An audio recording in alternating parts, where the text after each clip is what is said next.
그럼 이어서 김승수 의원님께서 말씀 시작하시죠. 네. 예, 대구 북구월 출신 국민의힘 김승수입니다. 오늘 두 분 김정혜, 이강희 박사님 발제 잘 들었습니다. 굉장히 그 이론을 넘어서서 실무적으로 그러니까 적용 가능성에 대해서 굉장히 고민한 그런 발제로 생각을 합니다. 저는 뭐 한 30년 공직생활을 하다가 이 정치에 들어왔기 때문에 더 오늘 발제 내용들 주제들이 또 가슴에 와 닿는 게 인수위 관련해 가지고는 DJ 정권 들어올 때 그때 제가 이제 내부부 기획부서 있었기 때문에 실질적으로 우리 그 조직을 정부 조직 개편에서 방어하는 논리 또 업무 보고 이런 것들을 제가 직접 실무 작업을 했었었고 또 이명박 정부 들어올 때는 그 행정자치부의 지방을 총괄하는 또 주무과장으로서 또 똑같은 인수위를 상대로 업무 보고 또 조직 개편에서 또 우리 부처를 어떤 식으로 끌고 갈 것인가 그런 논리를 개발하고 인수위 때 보고했던 또 그 과정에서 여러 가지 문제점들이 좀 노정이 됐었고요. 그 다음에는 또 제가 이게 정책 조정 뒤에 발제하신 것과 관련해서는 제가 청와대에서 또 들어가서 근무를 하면서 실질적으로 기획비서관실에서 제가 그 주요 갈등, 국정 현안에 대한 조정 업무를 청와대에서도 총괄하는 그런 일도 또 했었습니다. 또 지역에서 여러 가지 이제 내려가서 부시장 또 기주실장 하면서 지역의 여러 가지 갈등 문제, 각부적인 갈등 문제 이런 것들을 가지고 정책 조정하는 또 현장에서 조정의 대상으로서도 한번 참여해 본 적이 있었기 때문에 얼마나 이게 첨예한 그 부처 간의 또 지역 간의 이해관계가 참 걸려 있는 그런 정책 과제들은 조정이 어려운지를 실감한 바가 있었기 때문에 오늘 발제한 그런 여러 문제점들, 현재의 문제점들과 여기에 대한 해결 방안들에 대해서 상당히 또 공감 가는 부분이 많았다고 말씀을 드리고 제 의견을 좀 더 추가해서 말씀드리도록 하겠습니다. 뭐 제 의견 제가 이제 국민의힘의 의도로 나왔습니다만은 일부 지금 우리 선대위 내에서 논의되고 있는 그런 내용들도 있습니다만은 오늘 제가 말씀드리는 것은 우리 당의 공식적인 입장이라기보다는 제 또 개인적인 의견이 먼저 많다는 점을 말씀을 드립니다. 인수위와 관련해 가지고는 굉장히 우리나라 또 외국의 사례, 문제점들 잘 그 지적을 해 놓으신 것 같습니다. 그동안에 몇 번의 인수위, 실질적인 인수위는 사실은 뭐 DJ 정권 그 전에 YS 정부 때 우리나라 인수위가 있었습니다만 제도적인 근거 틀 속에서 인수위의 그 활동은 아마 DJ 정부 때가 처음이 아닌가 싶습니다. 그 여러 번 인수위 활동들을 경험하면서 보완도 많이 되었습니다만 여전히 문제점들이 노정되고 있는 것들은 사실입니다. 그 첫째 문제점들의 이유는 인수위 짧은 기간 동안 너무 많은 것을 하려다 보니까 또 거기에서 크고 작은 문제점들이 노정되는 것이 아닌가. 금방 우리 김종민 의원께서 말씀하셨습니다만은 도저히 물리적으로나 이게 할 수 없는 일들을 두 달 만에 하려다 보니까 문제점, 잡음들이 많이 나오는 것 같습니다. 우리 법령상 그 인수위 기능들은 자료 64페이지 잘 나와 있습니다.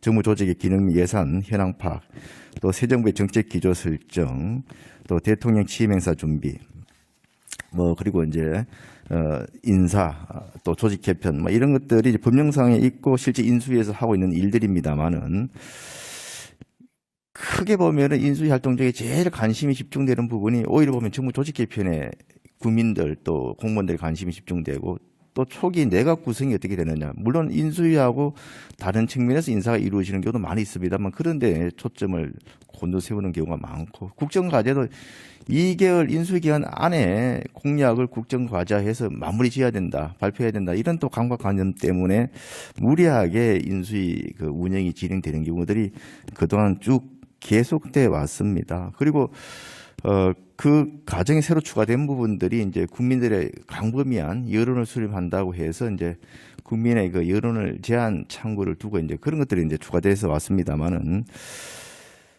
특히 또 이 복잡 다달한 일을 추진하면서 이게 이제 전 정부의 여러 가지 정책들에 대해서는 좀 너무 이게 점령군적인 그런 측면에서 좀 부정하는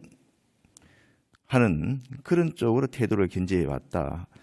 물론 그 정부의 그 제대로 역할을 했느냐 못했느냐에 따라서 잘한 것이 많은 정부, 못한 것이 많은 정부 되겠습니다만 상당 부분은 이제 연속 성장을 가지고 끌고 가야 될 정책도 있고 또 반면 교사를 해야 될 정책도 있고 그렇습니다만은 전면적으로 전 정부 정책에 대해서 부정하면서 시작하다 보니까 굉장히 또 무리나 또 혼선이 나왔던 점도 많이 있다 이렇게 봅니다. 그래서 뭐 이게 여러 가지 이제 대안으로 제시된 그런 내용들에 대해서 저도 많이 공감을 합니다만 제 개인적인 의견으로는 일단은 그 인수의 가장 핵심적인 기능은 새 정부의 국정 기조와 핵심 정책 아젠다의 우선순위를 정하는 부분들, 저는 이건 당연히 필요하다고 봅니다. 이걸 하기 위해서 전 정부의 여러 가지 추진한 업무에 대한 파악, 현황 파악과 또 평가는 반드시 그 사전 단계로 필요하고요. 그렇지만 이 2달 동안에 새 정부의 모든 정책들, 공약 과제들을 다 일사불란하게 이게 정리는 사실은 물리적으로 할 수도 없고 또 그렇게 해서도 안 된다고 생각합니다. 물론 정리할 수 있는 부분은 제대로 정리해가지고 우선순위를 설정하는 것은 최대한 노력을 해야 되겠습니다만은 주요 쟁점들, 굉장히 그 국민들 간의 이견이 심한 것들, 또 이하 간의 합의가 필요한 것들, 이런 것들은 별도 이게 뭐 TF에 능이나든지 별도 그냥 논의기구를 만든다든지 해가지고 계속적인 그런 논의 과제로 돌리면서 정리를 해나가는 것이 오히려 업무의 효율성이나 향후 그런 정책들 추진 가능성에서 필요하지 않나 생각을 하고요. 정부 조직 개편도 마찬가지입니다. 특히 우리는 정부 조직법에 다 정부 조직들이 지금 들어가 있기 때문에 국회를 통과하지 않으면은 이 정부 조직 개편 자체가 불가능한 상황에서 무리하게 정부 조직 개편에 몰두하다 보면 또 특히 여야 간의 그런 좀 합의라 그럴까요? 그런 절충 과정 없이 하다 보면은 괜히 정치적인 쟁점만 격화시키고 실질적으로 새 정부의 세팅이 늦어지는 그런 상황이 있기 때문에 사회 환경 변화에 따른 정부 기능의 조정은 당연히 해야 되겠습니다만은 충분히 또 여야 간에 또 국민 간의 공감이 될 수 있는 그런 쪽에부터 우선적으로 합의를 하고 실질적으로 새 정부의 여러 가지 국정 과제에 필요한 정부 조직은 어느 정도 시간을 두고도 이렇게 개편할 수 있는 거 아닌가 이렇게 생각을 합니다. 다만 좀 더 빨리 새 정부에서 제대로 일을 할 수 있도록 하기 위해서 여기 자료집에도 일부 이제 그런 제안이 있습니다만 제가 이제 작년에 기고를 통해서 얘기했던 겁니다. 지금 우리는 정부 조직을 통해 가지고 중앙부처에 이런 조직이 개편되도록 되어 있는데 정부 조직법은 정부 조직에 대한 그냥 규범적인 아주 내용만 규정을 하고 실질적으로 부처의 그런 개편화 통합 이런 것들의 상당 부분의 권한은 대통령력에 이렇게 좀 위임을 해서 정부에서 정부 조직 운영과 관련해서는 좀 자율성과 책임을 갖고 하는 것이 저는 바람직하다는 게 좀 개인적인 의견입니다. 그리고 인사나 이런 부분들과 관련해 가지고도 인수위에서 모든 인사를 결정하는 것들보다는 별도로 가는 것이 좋지 않겠는가. 그리고 가급적 인수위에 참여했던 분들이 내각에 들어가서 개소성을 담보하는 것도 또 좋겠습니다만은 그러다 보니까 인수위에 서로 들어오려고 하는 그런 양태가 계속 일을 하고 있고 그 과정에서 비효율성이 노정이 되고 있기 때문에 그런 부분도 어느 정도 원칙을 가지고 인수위에 들어왔을 때 계속 공직을 담당할 사람 또 공직에서 아예 공직에 참여하지 않는 것을 전제해서 들어올 사람 이런 식으로 구분해서 최소화 너무 과도한 인수위 조직은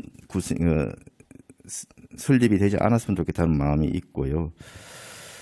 그리고 특히 이제 인수위 과정에서 워낙 취재진들이 취재가 많다 보니까 박근혜 정부 때 한 1000여 명의 기자들이 인수위 주변에서 이제 취재를 하고 있는데 굉장히 인수위원들 말 하나하나에 기사되는 과정에서 여러 가지 혼선들이 발생하고 있습니다. 그래서 인수위 운영에 가장 필요한 부분은 그런 대변인 홍보 기능을 상당히 좀 단일화해서 해서 소통을 원활히 하되 혼선이 없도록 하는 것도 인수위의 효율적인 운영을 위해서 필요하다 이렇게 생각을 합니다. 정책 조정과 관련해서 여러 가지 좋은 의견들이 많이 좀 나오셨고요. 지금 현재 문제점들 제대로 저는 지적을 하고 있다고 생각합니다.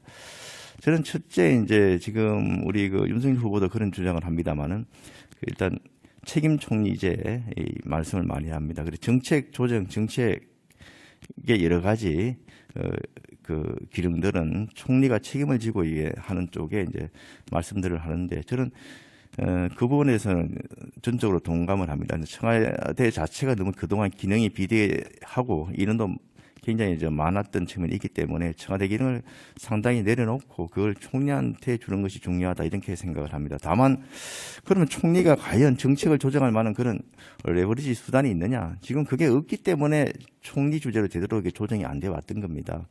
현재 이제 유일하게 총리가 정책을 조정할 수 있는 그런 부분은 정부 업무 평가 기능이 있습니다만 그 평가 이후에 그런 페널티라든지 인센티브 줄 수 있는 그런 부분하고도 직접적으로 연결이 안 되어 있기 때문에 실질적인 조정 기능이 약합니다. 그래서 또 한편으로는 총리도 굉장히 일정이나 이런 것들이 바쁘기 때문에 여러 가지 끈끈이 갈등을 조정할 수 있는 그런 시간적인 여유를 찾기도 힘들고 또 국무조정실장이 이렇게 차관들을 불러서 조정하는 경우도 많은데 국무실장 자체가 이게 각 부처를 이렇게 끌고 나갈 수 있는 그런 힘이 없습니다. 총리도 없는데 어떻게 그 국무조정실장 말이 먹히겠습니까? 앞서 이제 부총리 제도 마찬가지입니다.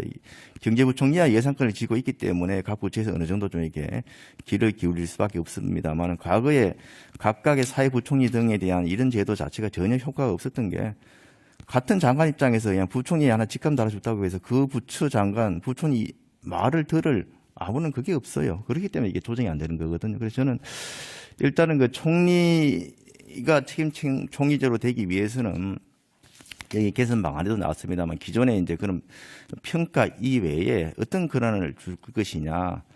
기획 예산처라고 해서 옛날 총리 밑에 이제 예산 기록을 준 적도 있습니다만은 실질적으로 기획이나 조직 인사와 관련된 기능을 총리가 발휘할 수 있도록 해줘야 됩니다. 그래서 기획예산처가 총리 밑에 들어간다 하더라도 모든 것을 총리실에서 관장할 수 없으면 최소한 다부처 관련된 예산이라든지 이런 융복합 예산 사업에 대한 그 예산권 이런 것들은 총리실에서 이게 배분까지 할 수 있도록 권한을 준다든지 인사와 관련해 가지고도 저는 각 부처에 이제 그 정무차관제를 전면 도입은 안 하더라도 굉장히 그 기능이 많은 그런 부처는 정무차관 정도를 좀 도입을 해가지고 그 뭐 현역 의원들 중에서 정무차관을 임명할 수 있을 겁니다. 내각제 국가, 영국 같은 경우에는 정무차관제가 또 일본 같은 경우도 운영이 되고 있는데 이런 부분에 대해서 정무차관을 도입하고 그 정무차관에 대해 가지고는 총리한테 임명권을 준다든 이렇게 했을 경우에 그 조정을 할 수 있는 그런 부담도 각 부처의 부담도 줄이면서 또 총리의 조정 역할도 그 키울 수 있지 않겠는가. 그리고 지금 국무조정실장이 사실은 뭐 장관급입니다만은 국무조정실장 하다 보통 장관으로 나가고 있습니다. 그러다 보니까 각 부처를 이렇게 끌고 갈 만한 힘이 좀 부족한데 이게 부총리를 타 부처 장관한테 줄 게 아니고 저는 이게 국무조정실장을 부총리급을 격상을 시켜서 장했던 사람을 줘가지고 부처를 끌고 갈 수 있도록 하는 것도 또 한 방법이지 않겠는가. 또 총리실의 조정 권한이 이제 줄 수 있는 부분이 최근에 사실은 어저께 정부조직 개편에도 많이 이야기가 나왔습니다만은 데이터 관리, 공공 데이터 관리 이게 앞으로는 굉장히 중요한 기능이고 또 역할이 될 겁니다. 그리고 이게 데이터 정부가 갖고 있는 것 자체가 힘이 될 수 있기 때문에 공공 데이터와 관련된 권한들을 총리실에서 이렇게 관리하고 행사할 수 있도록 하는 그런 부분도 총리의 정책 조정 기능을 이렇게 좀 확대할 수 있는 그 여지가 있지 않겠는가 그런 생각을 합니다. 그리고 이제 책임 장관제 앞서도 말씀들 많이 하신 것들이 저도 공히 느낀 겁니다. 사실은 주요 부처 장관이라 하더라도 대통령한테 직접 자기 부처의 업무 보고를 1년에 진짜 몇 번이라도 할 수 있는 장관이 기존에 많지 않았습니다. 이렇기 때문에 이게 장관의 권한이 굉장히 그 청와대 수석의 권한에 비해서 떨어질 수밖에 없었던 현실적인 이유거든요. 그래서 어떤 식으로든지 장관한테 권한을 주면서 총리와 또 대통령과 그 장관이 자기 부처의 업무에 대해서 자주 의견을 교환할 수 있는 실질적인 운영의 그런 그 권한 위임 또 기회 제공 이런 것들이 저는 반드시 이렇게 필요하다고 생각을 합니다.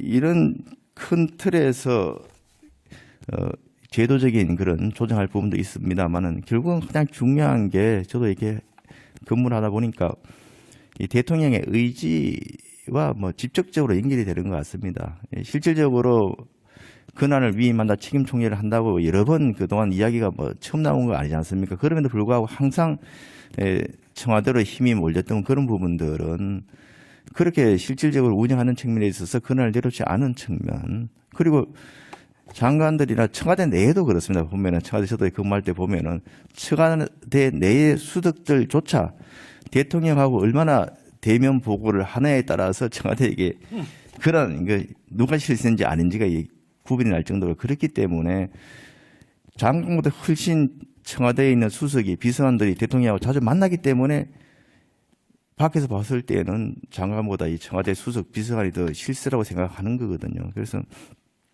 이런 제도적인 정비에 플러스해서 실질적으로 얼마나 대통령의 의지를 가지고 권한을 내려놓느냐, 또 비서실에 권한을 내려놓느냐, 그런 운영의 묘에 따라서 그런 조정 역할, 총리실의 조정 역할, 또 각 그 부처의 장관들의 책임진 상황에서의 그런 그 자기 부처 운영이 좀 결정될 수 있다 이렇게 생각을 합니다. 저는 뭐 일단 이런 정도에서 지금 정책 조정 기능의 개선 방안에 대해서는 제 제안을 좀 마무리하겠습니다. 예, 고맙습니다. 네, 감사합니다. 우리 김승수